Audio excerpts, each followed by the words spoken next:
மலையாள நடிகர் சித்திக்கிற்கு உச்சநீதிமன்றம் முன்ஜாமீன் வழங்கி இருக்கிறது. அதனை அண்மை செய்தியாக பார்க்கிறோம். பாதிக்கப்பட்டதாக கூறுபவர் 8 ஆண்டுகளாக புகார் அளிக்காமல் இருந்தது ஏன் என்றும் உச்சநீதிமன்றம் தற்போது கேள்வியும் எழுப்பியிருக்கிறது. விவரங்களை சிறப்பு செய்தியாளர் ஜீவபாரதி வழங்க கேட்கலாம்.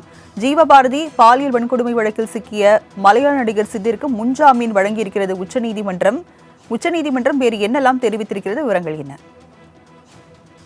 மலையாள திரையுலகையே ஒரு மிகப்பெரிய அதிர்ச்சிக்குள்ளாக்கிய சம்பவம் சில மாதங்களுக்கு முன்பு பல நடிகைகள் தொடர்ச்சியாக திரைத்துறையில் இருக்கக்கூடிய முன்னணி நடிகர்கள் மீதான அந்த பாலியல் ரீதியான சீண்டல்கள் தொடர்பான புகார் அளிச்சிருந்தாங்க. குறிப்பிட்ட அந்த ஹேமா கமிட்டி ரிப்போர்ட் தொடர்ச்சியாக இது பூதாகரமாக வெடிச்சிருந்துச்சு. அதன் தொடர்ச்சியாக மலையாள நடிகர் சங்கத்தினுடைய தலைவராக இருந்த சித்திக் மீது ஒரு மிக முக்கியமான புகாரானது குறிப்பிடப்பட்டிருந்துச்சு. அதன் தொடர்ச்சியாக திருவனந்தபுரம் காவல் நிலையத்தில் அந்த வழக்கானது பதிவு செய்யப்பட்டிருந்துச்சு.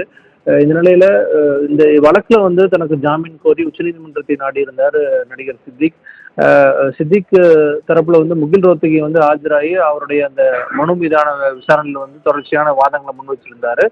இந்த நிலையில நிபந்தனைகள் பலவும் விதிக்கப்பட்டு தற்போது இந்த நடிகர் சித்திக் அவர்களுக்கு நிபந்தனை ஜாமீனானது வழங்கப்பட்டிருக்கு. குறிப்பிட்ட 2016 அந்த காலகட்டங்களில் நடந்த சம்பவத்தின் தொடர்ச்சியாக 2024ஆம் ஆண்டு தான் இந்த விஷயம் தொடர்பாக சமூக வலைதளங்களை அந்த பாதிக்கப்பட்ட நடிகை எழுதியிருந்தாங்க. அந்த விஷயங்கள் எல்லாத்தையும் குறிப்பிட்டு நீதிபதிகளும் பல்வேறு கேள்விகளை எழுப்பியிருக்காங்க. அதே போல சித்திக் தரப்பிலும் பல்வேறு விஷயங்கள் குறிப்பிடப்பட்டிருந்துச்சு.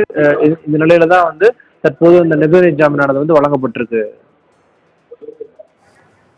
மலையாள நடிகர் சித்திக்கிற்கு முன்ஜாமீன் வழங்கியிருக்கிறது உச்சநீதிமன்றம். விவரங்களை வழங்கியதற்கு நன்றி ஜீவபாரதி.